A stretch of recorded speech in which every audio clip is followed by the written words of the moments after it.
Hello everyone! In the previous 3 add-on videos to Why Algorithms, we discussed Abstract Symbol Tables API, which maintains key value pairs, including String Symbol Table API specific case. Then geometrical structure named graph, most important related terms and common practical use cases are represented within groups: path, cycle, connectivity, flow and capacity. Now let's briefly discuss some helpful APIs and algorithm ideas for solving use cases problems. First, we need to discuss how to represent graph for further use in computer algorithms. For simplicity, graph vertices is easier to represent by integer numbers. Important, numbers don't give self-explanatory naming. In real applications, you can use different meaningful values, like strings, backed up by key value searching using symbol table. Remember it from another add-on video.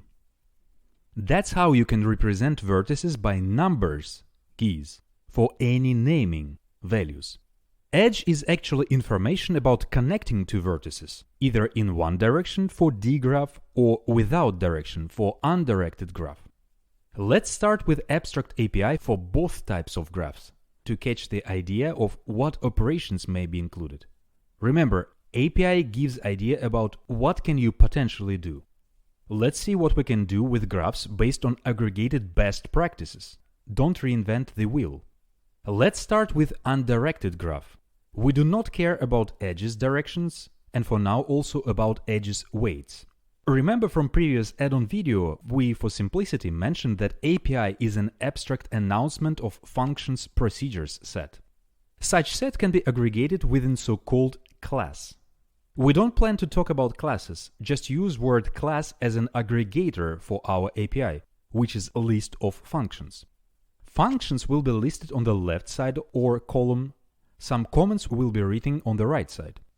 Two main functions of undirected graph are to add new edge to the graph and return set of vertices adjacent to vertex v.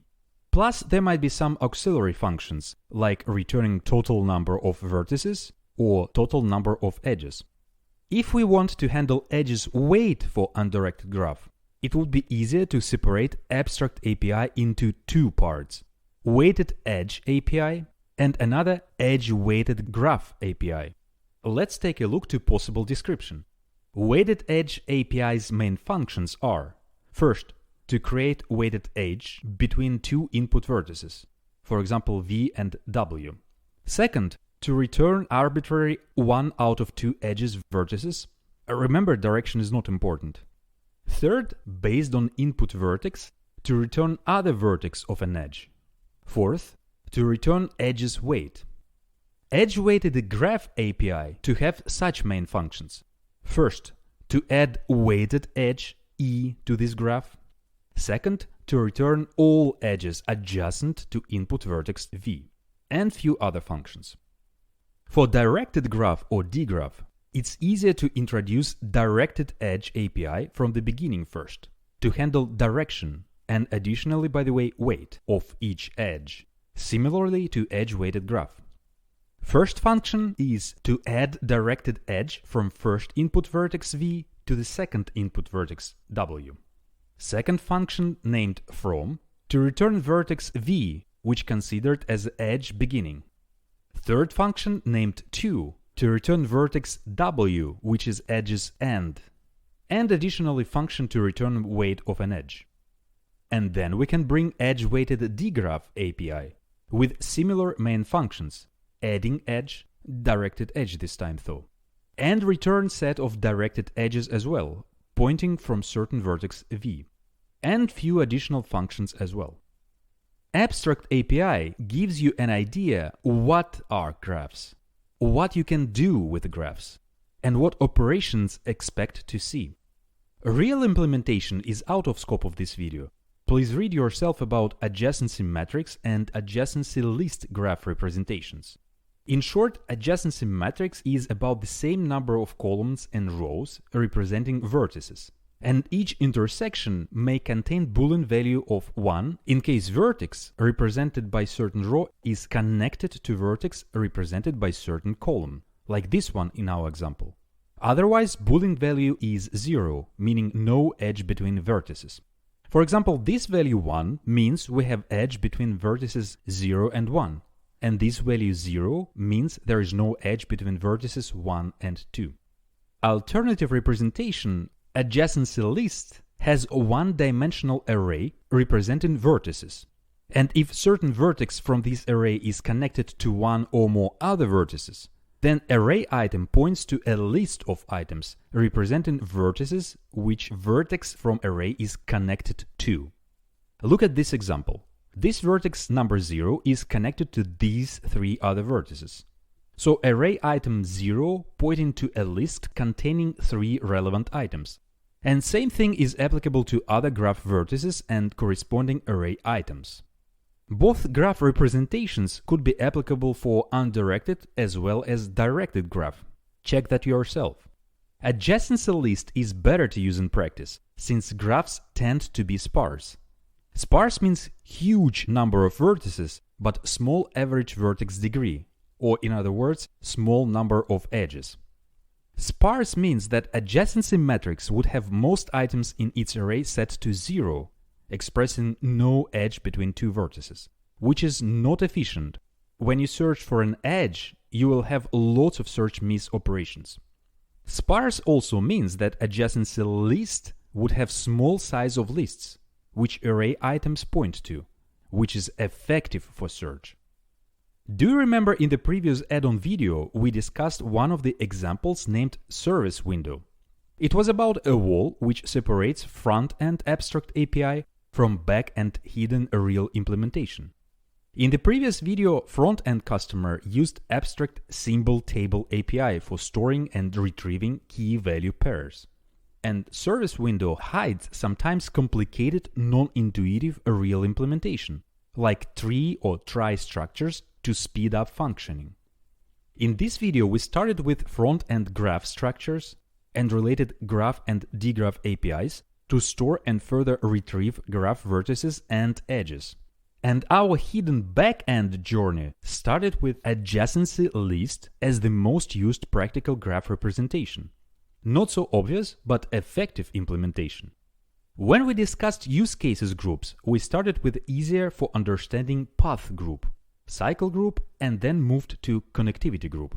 For API, let's start with connectivity use cases, because it turned out they are helpful as preliminary steps for solving use cases from other groups as well, like path use cases.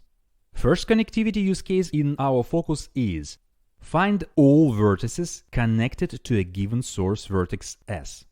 This use case sounds like a pre-processing step to build kind of spanning tree.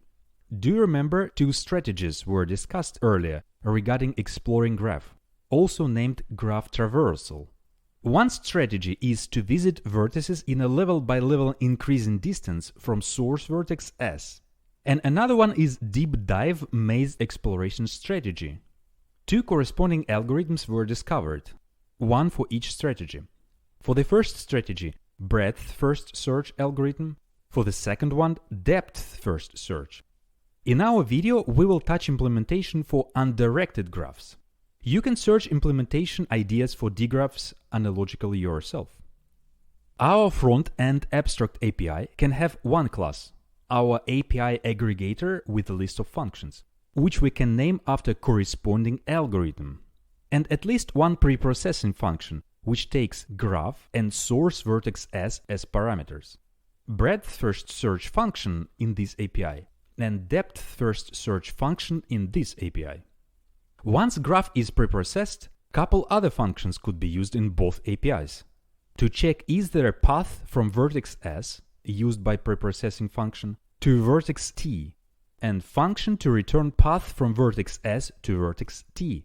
Path is represented by sequence of vertices in certain order. Let's look on a backend. Both algorithms use similar principles of graph traversal, with the key difference. Don't think much about it now, we'll see examples in a moment. Breadth-first search puts unvisited vertices on a queue, while depth-first search puts unvisited vertices on a stack using recursion. Let's look what this difference could bring. BFS algorithm idea is mark starting vertex S as visited, add it into queue. Repeat two following steps until queue is empty. First, remove next vertex N from queue. Do you remember dequeue function? Second, add to queue all unmarked, meaning not yet visited, vertices adjacent to N, if any. Mark them, and remember edges on the way to them. Optionally, remember distance, number of edges from starting vertex S. Let's look into brief example. But first, let's introduce additional helpful parameters, data structures for our algorithm. First one is Boolean array marked, to mark visited vertices. Another one is array parent vertex from, to keep tree of paths, after eventually graph is preprocessed. These arrays have the same number of items as number of initial graph vertices, one item per each vertex. Parent vertex from item for visited first time vertex contains very previous parent vertex number on the way. For example, parent vertex from at position 1 contains 0, because to visit vertex 1 for the first time we are coming from vertex 0. Very important, such parent vertex from array can be used in many other graph-related algorithms and data structures, and we will be using it in our videos. Imagine you preprocessed and filled parent vertex from array. Then from any vertex, step by step, you can travel to the root vertex, finding a path. Optionally, we can have array dist2 to store spanning tree level or number of hops from starting root vertex S. For example, dist2 item number 1 contains value 1, meaning it's just one edge away from root vertex S. How does algorithm work? Mark starting vertex 0 and put it in a queue. Dequeue vertex number 0. Add in queue vertices 1, 2, and 5, adjacent to vertex 0. Mark these vertices. Saving value 0, previous vertex, into parent vertex from items number 1, 2, and 5. For better visualization, let me graphically mark edges on our initial graph as well. Remember, parent vertex from will eventually store all our spanning tree paths on the way from starting vertex S. Optionally, add distance to recently added vertices from starting vertex S, value 1 for dist2 elements 1, 2, and 5. Kind of saving visited layer of future spanning tree. We finished with the first level of vertices. Going to the next level. Enqueue vertex 1 and add to queue not yet visited vertices adjacent to 1. Looks like we don't have any. Vertices 0 and 2 are already visited. Nothing to add to queue at this time. Enqueue vertex 2 and add to queue not yet visited vertices adjacent to 2, if any. Now we have vertices 3 and 4. Mark them, then remember vertices on the way to them. Parent vertex from items 3 and 4 to have value 2. Visualizing on a graph as well. Note that our dynamically changing queue during dequeue function follows vertices visiting order layer by layer from starting vertex S. Enqueue vertex 5 and add to queue not yet visited vertices adjacent to 5. We don't have any. Similarly, enqueue vertices 3 and 4 and make sure no adjacent vertices left. Our queue is empty, no more vertices. Algorithm is finished. We have spanning tree focused on its edges, level by level built based on breadth first search algorithm, and consequently have a solution to our connectivity use case. Find all vertices connected to a given source vertex S, focused on vertices. Depth first search algorithm solves the same use case, but visits connected vertices in a different order. Similar data structures to be used. Boolean array marked to mark visited vertices and array parent vertex from to keep tree of paths. Very similar algorithm steps as for breadth first search to be used. The only difference, for BFS we used queue to store visited vertices in direct order. In DFS, recursion is used instead, which allows to visit vertices in a reversed order. Quick reminder, algorithm considered to be recursive if it contains procedure which calls itself. We don't plan to explain in this video recursion reversed order. This is for your personal read. When you do real-life deep dive maze exploration, not to get lost, recommendation is to unroll a ball of string behind you. If you reached a dead end, you can trace your path till previous intersection or all the way to the beginning of your maze if needed. Our recursion entrance is like a going deeper at each intersection, unrolling ball of string. And recursion exiting is like trace string back when reaching dead end. DFS algorithm idea: recursive function to visit a vertex V. Mark vertex V as visited. Find list of adjacent vertices to V. Repeat for each found adjacent vertex A. Repeat loop started. If vertex A is unmarked, meaning not yet visited, then recursively visit A, which means same recursion function will be called, but for vertex A. And right after calling recursive function, remember edge info from V on the way to vertex A, for example by using parent vertex from array. Repeat loop ended. Trace back unrolled ball of string. Exit recursion. Let's look into brief example how algorithm works. Recursive function DFS, which takes graph and input vertex to start traversing. Starting visiting from vertex 0 for our example. Inside the function, mark vertex 0 as visited. Find adjacent vertices 1, 2, and 5. Now jumping to the loop. First iteration, check if vertex 1 is marked. If not, call the same recursive function but for vertex 1. We haven't finished our first function call, but instead gave instruction to computer to jump inside another recursive function. It's like a Russian Matryoshka doll, having several similar items inside each other. Inside second function, mark vertex 1 as visited.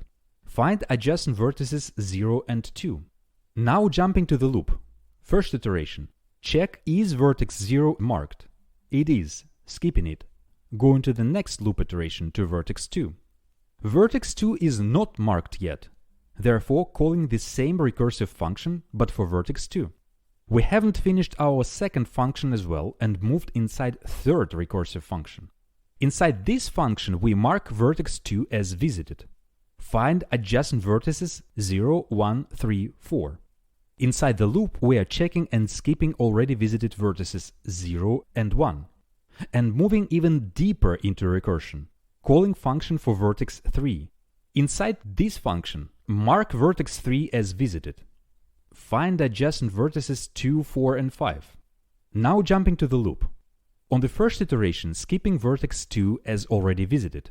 Vertex 4 is not marked yet, so calling our recursive function for vertex 4. Inside this function, mark vertex 4 as visited. Find adjacent vertices 2 and 3. They both were visited, so not going deeper with any other recursive function. Since we didn't call recursive function, we are not saving parent vertex from value yet. It will be upon exiting recursion. This is the first time we are returning on a recursive level back to finish previous function. We found a maze dead end and tracing unrolling ball of string back. On the upper function, right after finished recursive function, we must remember path to vertex 4 from vertex 3, parent vertex from item number 4 to contain value 3. This is very first time when we saved edge information. It took really deep dive into recursion several times before we made it. On this function level, we finished checking vertices 2 and 4. Now we check, was vertex 5 visited? It's not. So we recursively call function for vertex 5. Inside this function, we mark vertex 5 as visited. Find adjacent vertices 3 and 0. Skip both of them as visited and returning on the upper level back. Since we have just went out from DFS function with input graph and vertex 5, saving edge in 4 from vertex 3 to 5 in parent vertex from array. Exiting from this recursion up. On this level, saving edge info from vertex 2 to 3. We are inside function DFS with input vertex 2, where we checked vertices 0, 1, and 3. Technically, last loop iteration for vertex 4, the last one among adjacent to 2. But it was already marked as visited during one of the recursion calls, so skipping, returning on upper recursion level, immediately saving edge info from vertex 1 to 2, return from this recursion up, saving edge info from vertex 0 to 1. Now we are on the very first level of recursion, completely traced back our previously unrolled ball of string. Technically we need to check vertex 5 in the loop, but it was visited before, so we are good to finish algorithm. You probably intuitively feel how we are tracing vertices in reversed order with recursion. Some order of growth info. BFS computes spanning tree from S to all other connected vertices in a graph proportional to sum of edges and vertices. DFS marks all vertices connected to S in time proportional to the sum of vertices degrees. We have just finished discussion exploring or traversing graph algorithm implementation for two strategies. All visited vertices are marked. That means we have answered to the main question of connectivity use case. Find all vertices connected to a given source vertex S. And for both algorithms, we have preprocessed auxiliary information, built spanning tree consisting of list of edges for all marked vertices in parent vertex from array. One thing to pay attention in regards to discovered spanning tree. Instead of levels of the same distance from starting vertex, like we had with breadth first search, in depth first search, we may have very long, deeply dive maze paths, especially with real-life large graphs. Compare our spanning trees built by two algorithms even for our same small graph. For example, from starting vertex 0 to vertex 5, you have just one edge made by BFS algorithm, and as many as 4 edges made by another DFS algorithm. Different practical tasks need to use either algorithm if auxiliary edge list is important. Breadth first search for routing with fewer hops task, for example. But regardless of edges, the same vertices will be found by both algorithms though. Let's continue with a couple other use cases of connectivity group, which we mentioned earlier. The first one, is there a way to connect all of the vertices in a graph? Which is equivalent to a question, can we make just one connected component involving all graph vertices? And another one, is there a way to find all connected components, if more than one in a given graph? Just a brief reminder, connected component is a maximal set of connected vertices. When implementing algorithm, each component to have its own unique ID can be integer number. And when we preprocess graph, we associate each vertex with a respective component ID. Do you remember our discussion about cities built on 3 separate islands? Assumingly all cities within each island are directly, indirectly connected by roads. But there are no bridges, roads between islands. We therefore have 3 separate connected components. For analogical example, after preprocessing, each city vertex will have a linked unique component ID, for example, name of the island instead of number. Let's introduce possible Abstract API for CC, connected components, with its basic functions. Main partitioning preprocessing function of API we can name CC. It takes input graph and assigns ID of connected component to each vertex. Another function is to return total number of connected components. And one more function to mention now, which returns component ID for input given vertex V. Couple minutes back we discussed how to find all vertices connected to any particular vertex using BFS or DFS algorithms. If you found such list of vertices, they are technically included in the same connected component. No other vertices, if any, in the graph can belong to the same connected component, because DFS or BFS should check all potential vertices candidates. So for our connected components API, at the beginning we mark all vertices as not yet visited. Then we need to use, for example, DFS algorithm to find first connected component, and repeat DFS algorithm one or several more times for not yet visited vertices, till no vertices left unattended.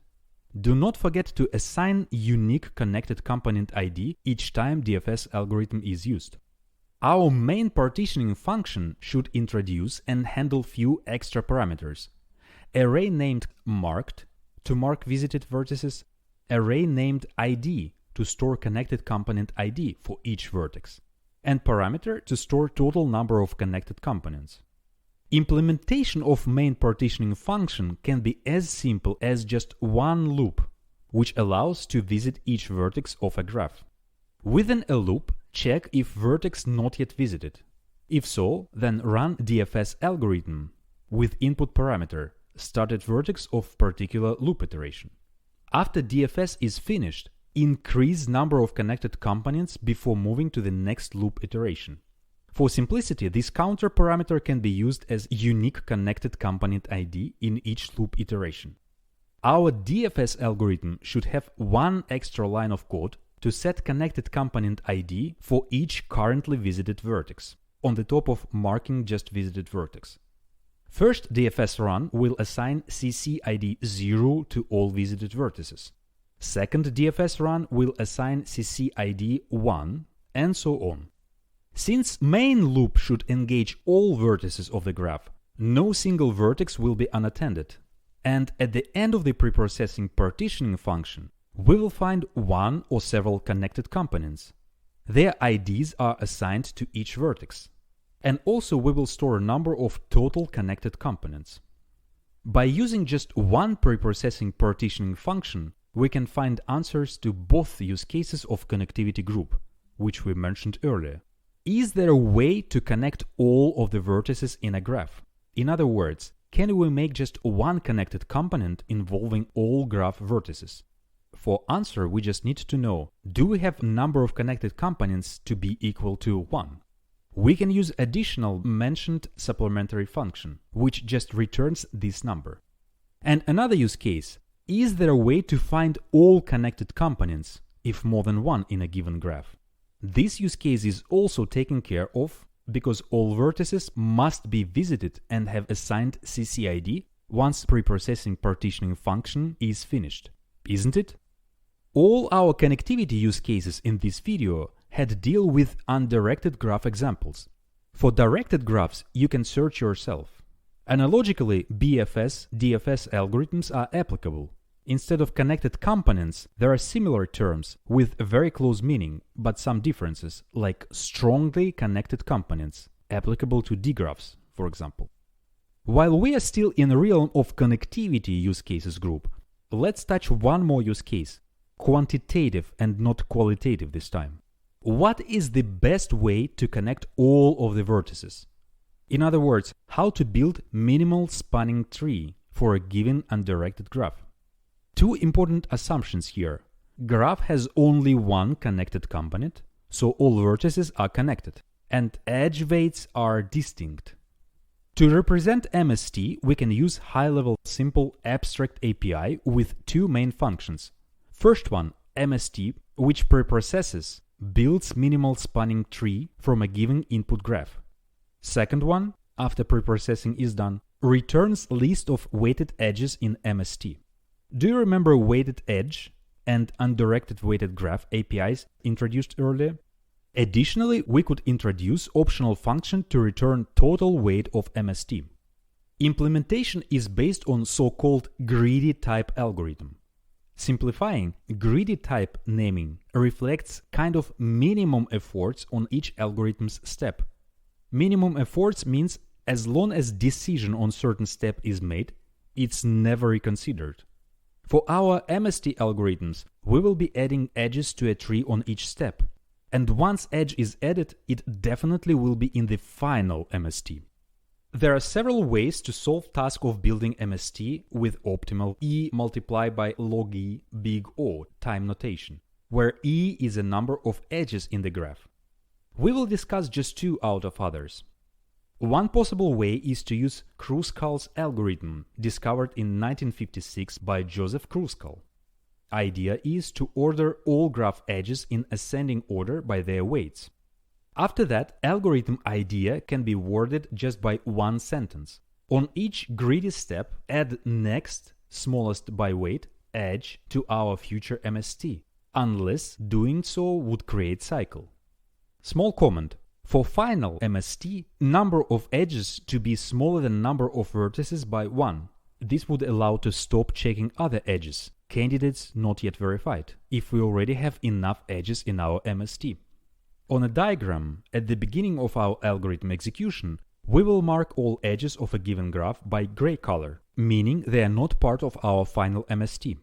One edge, out of still grayed out, will be added on each step into future MST. And on our picture, we mark such edge to be added by bold black color. For example, on the first step, we will add edge 0,6 with the smallest weight. On the next step, we will add edge 2,3 with smallest weight among edges left unattended, and so on. Reduction technique discussed in what algorithms tells us to split task into subtasks and solve each subtask the most up-to-date known effective way. One of our subtasks is to always have edge with minimum weight handy. Do you remember from Why Algorithms video which Abstract API could effectively retrieve the smallest value out of all and delete it right after retrieval? Hope you remember Priority Queue API and also its effective real implementation using binary heap. Always use the best practices, which we already discovered and proved to be effective. One implementation challenge to consider: would adding edge to our future MST create a cycle? How to solve this challenge? One option is to dynamically maintain a set of all connected components in our growing structure, soon to be MST. We discussed a couple of minutes ago how to take care of all connected components and their IDs when graph is already fully given. In our case, we don't have given CC IDs, and we gradually dynamically building MST. Adding new edge on each step may bring 4 different cases related to connected components handling. First case is: it may bring new connected component if new edge does not touch any other existing edges. That happened when we added 2 first edges in our example. Let me write connected component IDs for our 2 first edges already in our future MST. Edge 0,6 with CC ID 0, edge 2,3 with CC ID 3, for example. We have 2 connected components as of now. Second case is expanding existing connected component. In our example, on the next step, we need to add 1,6 edge. It should be added to the same connected component which already contains 0,6 edge. You can see this case is applicable when one vertex of an edge to be added belongs to existing connected component, and another one does not belong to any. Third case is adding new edge leads to a merge of 2 sets, our connected components. It's like in our abstract analogical example with cities on 3 islands. Third case is related to scenario when we build a bridge between 2 islands. Now all cities on both islands are connected together. In other words, they belong to the same and just one connected component instead of 2 before bridge was built. In our algorithm, merging of 2 connected components into one means having the same component ID for all its vertices. For example, the very next edge with minimum weight to be added is 0,2, which actually merges 2 connected components into one, and all vertices are to be marked with the same connected component ID, for example 0. And last, fourth case is adding new edge leads to creating a cycle. For example, the very next edge with minimum weight potentially to be added is 1,3. How algorithm would know cycle is to be created? Answer is by checking are both vertices of a candidate edge belong to the same connected component with the same CC ID, dynamically assigning while algorithm is executing. We just discussed 4 cases of so-called dynamic connectivity use case, when we construct and possibly merge connected components as new edges are adding. Just FYI, sometimes you can see in literature union find naming for applications related to dynamic connectivity. And returning to our overall Krushkals algorithm. The main technical challenge, does adding new edge creates cycle, can be checked by 4th case we have just discussed. Finishing our algorithm execution example. Using everything we already know, we'll skip 1,3 edge from adding to our future MST, Remember main algorithm's idea, add next smallest by weight edge unless doing so would create cycle. Then we add 5, 6 edge, then skip 1, 5 because of cycle with vertices 1, 5, 6. Skip 2, 6 because of another cycle 0 to 6. Add 4, 5 and skipping all the rest 4, 6, 0, 4 because we already found the right amount of edges compared to a number of vertices, just one number less. That's all about Krushkal's greedy algorithm idea to build MST. Hope you understood the idea and could implement algorithm on any software language if needed. Krushkal's algorithm allows to add to future MST edges not belonging to the same connected component throughout algorithm work, like edges 0, 6 and 2, 3 at the very beginning of our example. But eventually they all will be merged into just one connected tree. Another greedy as well approach is to build MST adding edge on each step right away to be within the same connected component. This approach was implemented in Prim's algorithm. It was discovered by Robert Prim in 1959. Prim's algorithm has few flavors. Simple for understanding is lazy approach of Prim's algorithm. It has idea to start with vertex 0 and repeat similar number of steps as in Krushkal's algorithm equal to number of vertices of given graph minus 1, adding one edge on each step. On each step we must add one edge of the minimum weight, which must be connected by its just one vertex to our tree dynamically growing step by step.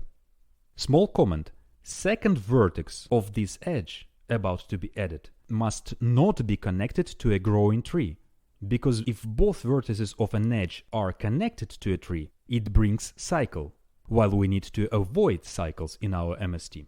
As you can imagine, there will be always just one connected component for dynamically grown future MST at any time of algorithm execution, because any new edge to be connected by exactly one vertex to growing connected component.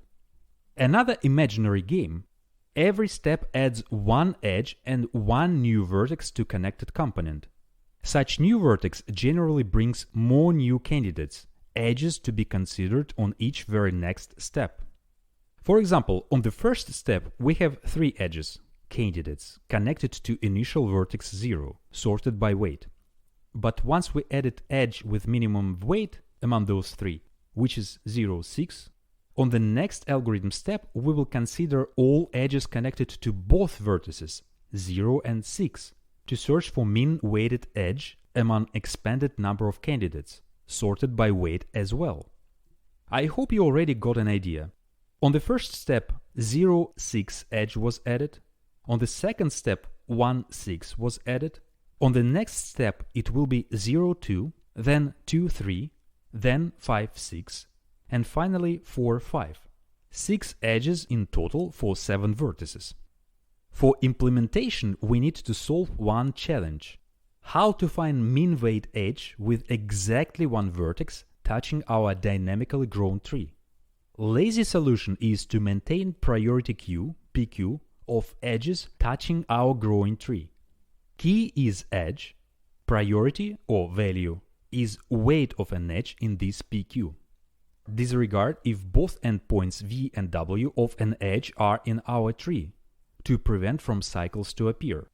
PQ allows to effectively do both operations, add and delete items. Wrapping main idea of Prim's algorithm. On each step we add closest vertex to our dynamically growing tree. That's how we build MST using Prim's algorithm. Different approach, but gives the same MST as Krushkal's algorithm. In this video we started discussing algorithms implementations. Started with the ways how to represent graphs, different types of graphs. Remember Adjacency-Matrix and Adjacency-List. Showed convenient main API functions for them. We discussed 2 algorithms of graph traversal, breadth and depth first search. Then introduced Connected Component API, which helps to check is there a way to connect all graph vertices, and is there a way to find all graphs connected components.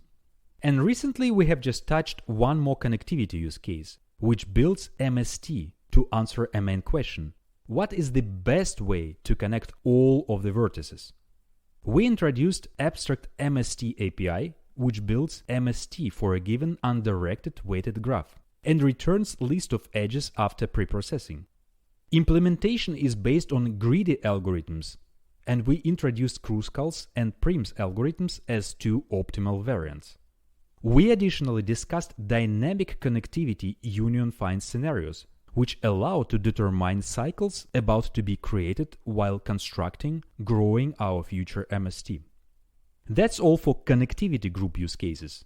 For implementation of path and cycle use cases, let's have a separate add-on video number 5 within our Why Algorithms topic. See you there!